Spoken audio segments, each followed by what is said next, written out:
তুমি সবাইকে বলেছ নরসিংহ আসবে, ওনাদের বাঁচাবে, কিন্তু ওনাদের কি করে বাঁচাবো আমি? কারণ আমি তো কিছু জানি না। আমি তো এটাও জানি না যে নরসিংহ রূপ আমি কি করে ধারণ করব। কি করবো আমি? আমার চোখ দিয়ে দেখো ধীর,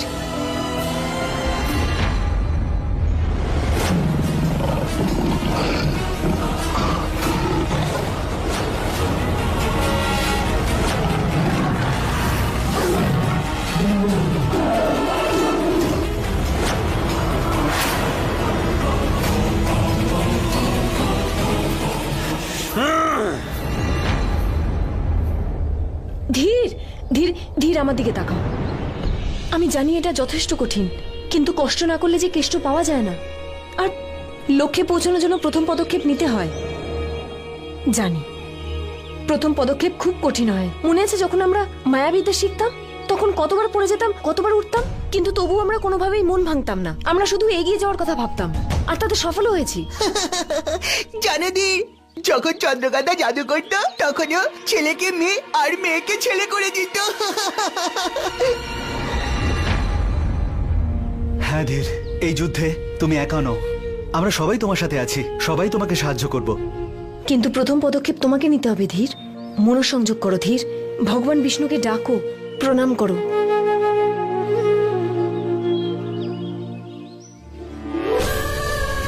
বন্দে বিষ্ণু, বন্দে বিষ্ণু, বন্দে বিষ্ণু, বন্দে বিষ্ণু, বন্দে বিষ্ণু, বন্দে বিষ্ণু, বন্দে বিষ্ণু, বন্দে বিষ্ণু, বন্দে বিষ্ণু, বন্দে বিষ্ণু। বন্দে বিষ্ণু, শান্ত বন্দে হও বিষ্ণু, ধীর।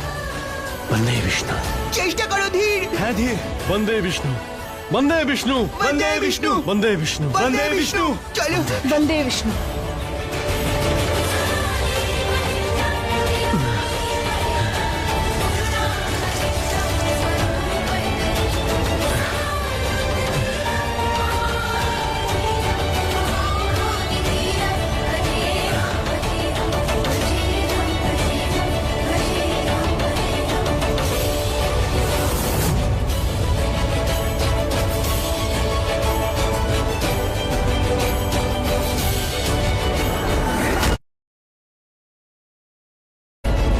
হ্যাঁ ধীর, চেষ্টা করো। চেষ্টা করো ধীর।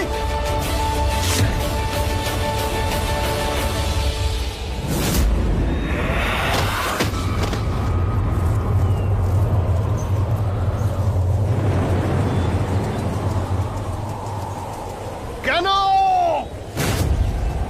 চেষ্টা করো ধীর। কেন আমি পারছি না? এভাবে হেরে যেও না ধীর, চেষ্টা করো।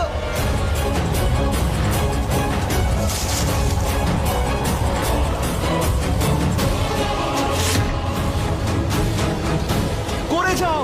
পারবে ধীর, চেষ্টা করো। হ্যাঁ।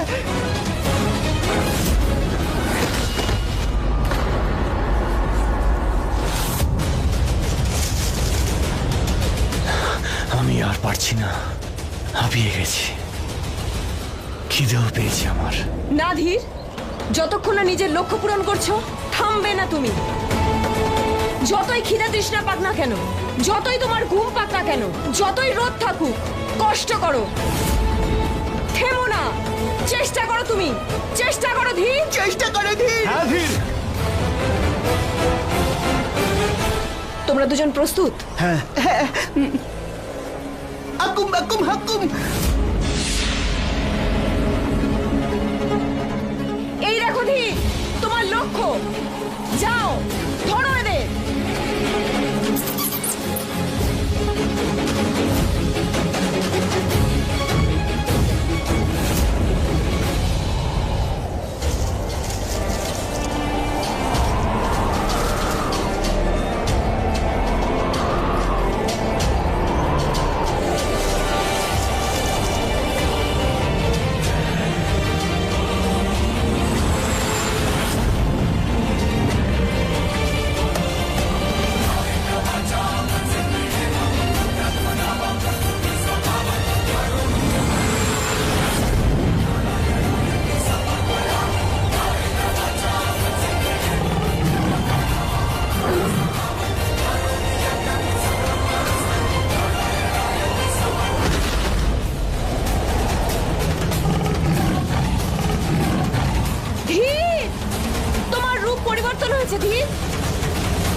না, কারণ তুমি নরসিংহ, যার ভেতরে শুধু একটাই নর আছে, যে সিংহ হয়ে সাধারণ মানুষের প্রাণ নেবে না।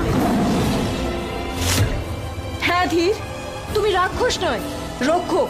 তুমি ইরাবতীর ছেলে হওয়া সত্ত্বেও শয়তানদের বিনাশ করার জন্য বিষ্ণুদেব তোমায় বেছেছেন। তোমার মধ্যে কিছু তো আছে, নিশ্চয়ই কোনো কারণ আছে। তোমার মধ্যে ভালো নিশ্চয়ই কিছু আছে যা সাধারণ মানুষকে রক্ষা করবে। তোমার মধ্যে সেই বীরত্ব আছে ধীর, যে বিজয়গড়ে নিজের বীরত্বের ছাপ রেখেছে, যে খুব শক্তিশালী। সেই ধীর, আমার ধীর।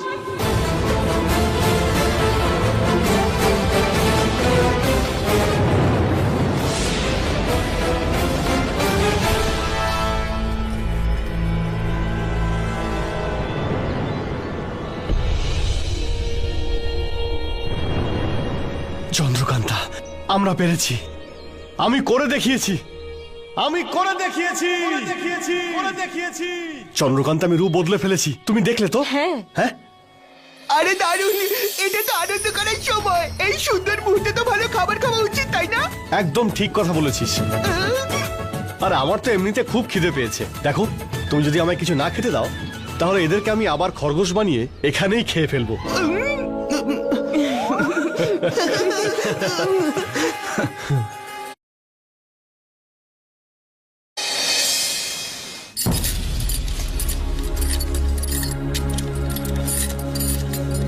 গয়না, এই ঝনঝন বন্ধ কর, আমার মাথা দপদপ করছে। আপনি তো আমাকে বিনা দোষেই ফাঁসিয়ে দিয়েছেন ওই ইরাবতীকে এত বড় মিথ্যে কথা বলে। আমি বলছি তো আমি কোনো নরসিংহ নই। গয়না, আসতে বল, কেউ শুনে ফেলবে। আমি জানি যে তুই নরসিংহ নোস, কিন্তু তুই কেন বুঝছিস না? যদি ইরাবতী জানতে পেরে যায় যে তুই নরসিংহ নোস, তাহলে ও আসল নরসিংহকে খোঁজা শুরু করে দেবে, যেটা আমি চাই না। আমি চাই যে আসল নরসিংহ আসুক আর ওই দুই মা ছেলেকে মেরে ফেলুক। সেই জন্যই তো সে এসেছে, পাপীদের শেষ করতে, অন্যায়ের সংহার করতে। আমি আপনাদের এই ঝামেলার মধ্যে থাকতে চাই না। কি সুন্দর এই মহলের মধ্যে সেজে গুজে এতদিন ঘুরে বেড়াতাম, আর এখন দেখো আমি নরসিংহ হয়ে রয়ে গেছি। তুমি তো মায়া শক্তি জানো, তাই না? তাহলে একটু প্রয়োগ করো না, আমার হাত থেকে শেকল খুলে দাও না, আমাকে এখান থেকে বার করে দাও, যেভাবেই হোক আমাকে বার করে দাও। একটা কথা বল, কোথায় যাবি তুই পালিয়ে? হ্যাঁ, খেয়েছিলিস তো পালিয়ে, কি হলো? টেনে হিচড়ে আবার এখানেই নিয়ে আসা হলো। যেখানেই পালাস না কেন গয়না, ঘুরে ফিরে এই বিজয়গড়েই আসতে হবে তোকে। একবার যদি আমি এখান থেকে চলে যেতে পারি, তো জীবনে কোনোদিন এখানে আর ফিরে আসবো না। গয়না, আমার কথাটা বোঝার চেষ্টা কর। এই পৃথিবীতে এমন কোনো জায়গা নেই যেখানে ইরাবতীর নজর যায় না। যেখানেই জানা কেন তুই পালিয়ে, ইরাবতীর নজর নজর খুঁজে নিয়ে আসবে তোকে, আর এখানে এনে ফেলবে বিজয়গড়ে, এই কারাগারে। আর একটা কথা বল, এখান থেকে তো তুই পালাতে পারিস, কিন্তু নিজের কর্ম থেকে, নিজের কর্মফল থেকে কি করে পালাবি তুই? হ্যাঁ, আমার কথা শোন গয়না, দেখ, আমরা দুজন অনেক ভুল করেছি, অনেক পাপ করেছি। প্রথমবার একটা ভালো কাজ করার সুযোগ পাচ্ছি, একটু তো পুণ্য অর্জন করি। হ্যাঁ, পুণ্য না নিজের কবর। কিন্তু ওই ইরাবতীটা এটাই মনে করে যে আমি ওর ওই রাক্ষস ছেলে স্বয়ংকে এখানে মারতে এসেছি। সে তো বটেই, কিন্তু এটা তো পরের কথা গয়না। ভাব ভাব, যদি তার আগে নরসিংহ এসে এই দুই মা ছেলেকে মেরে ফেলে আর আমাদের সবাইকে উদ্ধার করে। সেই জন্যই তো সে এসেছে, পাপীদের সংহার করতে। আর আমার মন বলছে সে আসবে, আর খুব তাড়াতাড়ি আসবে। কিন্তু সে কে? জোর দিয়ে তো বলতে পারবো না গয়না, তবে যতদূর আমি আমার মায়া বলে দেখেছি, সে ধীরই। ধীর, সে ধীর। ধীর? আমার ধীর? আমার ধীর আমাকে এখানে বাঁচাতে আসবে? কিন্তু ভদ্রামা ধীর সিংহ মানে নরসিংহ কি করে হলো? এসব কবে হলো? সেই রাতে, যেদিন রাতে গ্রামে ইরাবতী আমাকে আক্রমণ করে আর ধীরকে তুলে নিয়ে যায়, মনে আছে তোর? সেই রাতে ইরাবতীকে একটা সিংহ আক্রমণ করেছিল। সে কিন্তু সাধারণ সিংহ ছিল না, সে ছিল ভগবতীর শক্তি। শক্তি মাতাকে আহ্বান করেছিলাম যে আমরা। আর সেই রাতেই, হয়তো সেই রাতেই ভগবান বিষ্ণু প্রকৃতির নিয়তিকে বদলে দিয়েছিলেন। আর ভগবান বিষ্ণুর কৃপায় সেই রাতেই ভগবান নরসিংহ অবতীর্ণ হন। সেই রাত থেকে আবহাওয়াও বদলে যায়, কিচ্ছু আর আগের মতো নেই। তিনি আছেন আমাদের আশেপাশেই, আমরা শুধু দেখতে পাচ্ছি না। হ্যাঁ, তিনি তিনি এই পৃথিবীতে অবতীর্ণ হয়ে গেছেন নরসিংহ হয়ে। ভদ্রমা সেসব তো ঠিক আছে, কিন্তু তুমি ঠিক জানো তো যে আমার ধীর আমাকে মানে আমাদেরকে বাঁচাতে আসবে? দেখ গয়না, এতদিন অবধি আমার যে অভিজ্ঞতা তাতে আমি এটুকু বুঝেছি যে এই ঘটনা শেষ করবে চন্দ্রকান্তা। চন্দ্রকান্তা। কি ভালো ভদ্রমা, মানে তুমি হাওয়াতে তীর ছুড়ছো। তুমি নিজের মতো গল্প বানিয়ে আমাকে শোনাচ্ছ। আমি এখানে আমার জীবনটা বাজি রেখেছি। ভদ্রমা, একটা কথা বলি, তুমি তুমি জাদু করো, জাদু করে আমাকে এখান থেকে বার করে দাও। বাইরে বের করতে পারি গয়না, বাইরে বেরোনোর একটাই উপায় আছে। কি? যুদ্ধ। ইরাবতী আর স্বয়মের সাথে যুদ্ধ, তবেই আমরা বেরোতে পারবো। খুব ভালো ভদ্রমা, তুমি তো দেখছি আমাকে মেরেই ফেলবে, সত্যি সত্যি মেরে ফেলবে। আমাদের জিততে হবে, আর আমরা জিতবই। আমাকে আমাদের প্রজাদের জন্য, আর তোকে আমাদের জন্য। আর আমি আর ধীর তোর জন্য। তুই শুনতে পাচ্ছিস তো?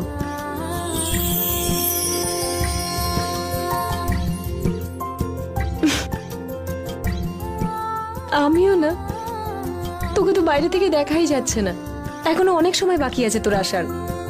যখন তুই 5 মাসের হয়ে যাবি, তারপর তোকে বাইরে থেকে অনুভব করা যাবে।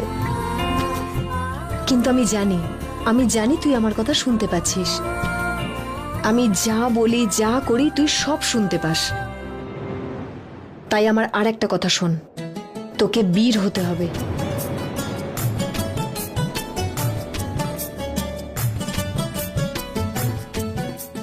একদম তোর বাবার মতো বীর।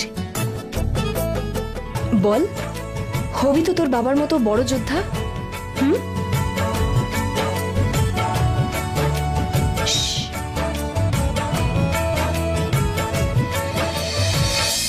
আমার জন্ম হয়েছে একটা লক্ষ্য পূরণের জন্য। সেই লক্ষ্য পূরণের জন্য আমার আপনজনেরা তাদের প্রাণ দিয়েছেন। আজকে তাদের আত্মত্যাগের জন্য আমার মধ্যে আর একটা নতুন প্রাণ দিয়েছে, এক নতুন ভবিষ্যতের জন্য। তোমায় লড়তে হবে চন্দ্রকান্তা। তুমি জয়ী হবে চন্দ্রকান্তা, আর সেই জয়ের জন্য তোমায় ধৈর্য ধরতে হবে। যাও চন্দ্রকান্তা, যাও, বিনাশ করো ইরাবতীর। কিন্তু এই জন্য নয় যে ও আমাকে মেরেছে, এই জন্য মারো যাতে ও তোমার প্রজাদের না মারে। তোমার লক্ষ্য তোমার অস্তিত্বের থেকেও বড়, বিজয়ী ভব। চন্দ্রকান্তা, চন্দ্রকান্তা, উমাং, চন্দ্রকান্তা, আমার এখন খুব জোর খিদে পেয়েছে। তুমি যেভাবে আমায় বলেছিলে সেইভাবে আমি গ্রামবাসীদের খাবার, জল, বিছানা সবকিছু নিয়ে এসেছি। কিন্তু আমার পেটের কি হবে? আমার তো খুব জোর খিদে পেয়েছে, পেটের মধ্যে ইঁদুর দৌড়চ্ছে। আমি এক্ষুনি কিছু নিয়ে আসছি, ঠিক আছে? জানো, আমি এত হাঁপিয়ে গেছি না, ভগবান করুক এই ইরাবতী যেন তাড়াতাড়ি মরে যায়। উমাং, আমরা ছোটবেলায় একটা গল্প শুনেছিলাম যেখানে শেষে রাক্ষস মরে যাচ্ছে, হ্যাঁ, কিন্তু বড় হওয়ার পর বুঝতে পারলাম যে সেটা শুধু গল্প ছিল। রাক্ষস কখনো মরে না। আজকে ইরাবতী আছে, কালকে স্বয়ং হবে, আর হয়তো পরশু অন্য কেউ হবে। তাহলে এখন তুমি কি করবে? সেটাই যা করার। নরসিংহকে আহ্বান করতে হবে, উনিই দুষ্টদের দমন করতে পারেন। আর কালকে সকালে এক নতুন দিনের সূচনা হবে। সকালের কথা ছাড়ো, এখন খিদের চোটে আমার পেটে তো ইঁদুর দৌড়চ্ছে। কিছু খাবার দাও না। আনছি। আমরা নরসিংহের কথা বলছিলাম। হ্যাঁ হ্যাঁ হ্যাঁ, ক্ষমা করো, বলো তুমি কালকে সকালে কি হবে? আমরা কালকে সকালে স্বয়ংকে শেষ করে দেব। কিন্তু কিভাবে? ওই মহলে গিয়ে? না, নিজের পাড়াতে তো কুকুরও রাজত্ব করে। আমরা ওকে আমাদের কাছে নিয়ে আসব। কিন্তু কি করে?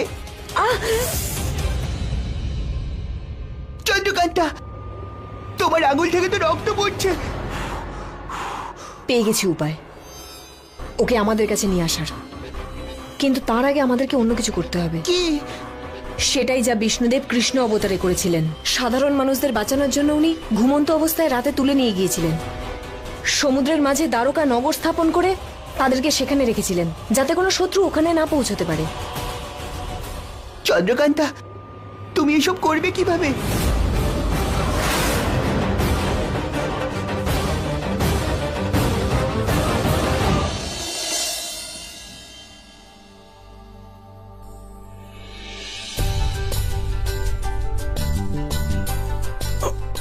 চন্দ্রকান্তা,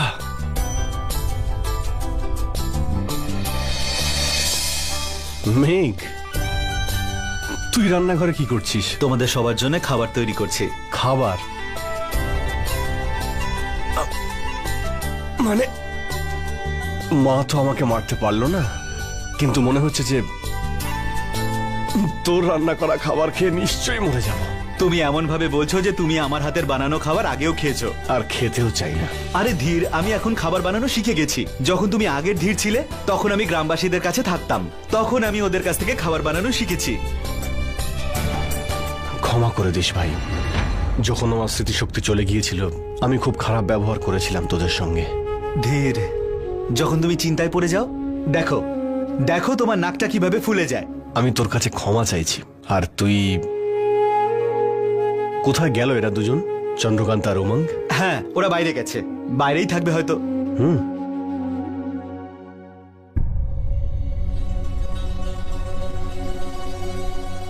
চন্দ্রকান্তা, উমঙ্গ, মেঘ, মেঘ, হ্যাঁ কোথায় ওরা? তুই বলি ওরা নাকি বাইরে ঘুরতে গেছে। হ্যাঁ, আমাকে তো বলেছিল ঘুরতেই যাচ্ছে। এটা কি?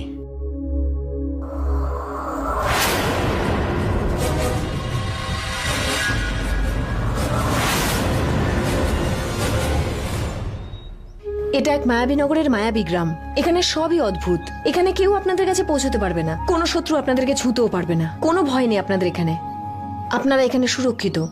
রাজকুমারী চন্দ্রকান্ত আমাদের সবার জন্য পাহাড়ের উপর একটা গ্রাম বানিয়েছেন। হ্যাঁ হ্যাঁ, চন্দ্রকান্তা ওখানে চারিদিকে জাদু করে রেখেছে। ওখানে তোমাদের কাছে কেউ যেতে পারবে না। ওখানে তোমাদের কোনো ভয় নেই। চলো আর ওখানে গিয়ে নতুন জীবন শুরু করো। চলো, এসো এসো, আমি তোমাদেরকে নিয়ে যাচ্ছি ওখানে। রাজকুমারী চন্দ্রকান্ত। আচ্ছা শুনুন, সারা দিন এই মায়াশক্তি থাকবে, এর প্রভাব থাকবে। বাইরে থেকে যে যতই আক্রমণ করুক এখানে তার কোনো প্রভাব পড়বে না। রাজকুমারী, এই গ্রামে আমাদের কেন থাকতে বলছেন? যতক্ষণ না হিরণাসুরের বিনাশ হচ্ছে আপনারা এখানেই থাকবেন। আপনারা পুরো সুরক্ষিত। রাজকুমারী, কিন্তু এবার কি হবে? কারোর বিনাশ, কারো বিনাশ হতে চলেছে। আর আমাদের সবার জীবন নতুন করে শুরু হবে, যেখানে কারো কোনো বিপদ হবে না, আর না কেউ কাউকে ভয় পাবে। এটা হলো সেটারই শুরু। চন্দ্রকান্তা, গ্রামবাসীদের জন্য সবজি এনেছি। চন্দ্রকান্তা, চন্দ্রকান্তা, তুমি আমায় যা বলেছিলে সেভাবে আমি গ্রাম খালি করে দিয়েছি। দেখো, যে কজন বাকি ছিল সবাইকে নিয়ে এসেছি। এসো এসো, সবাই এসো। রাজকুমারী চন্দ্রকান্ত, রাজকুমারী চন্দ্রকান্ত।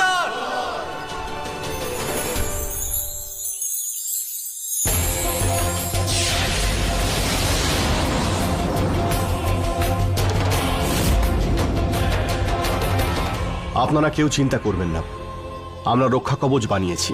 সবাই এখানে সুরক্ষিত। বাইরে থেকে কোনো শত্রু আপনাদের এখানে দেখতে পাবে না। আমাদের মন্দিরে যাওয়া উচিত, পুজোর সময় হয়ে গেছে। চলো।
একবার শঙ্খনাদ তখন হয়েছিল যখন মহাভারত শুরু হয়েছিল।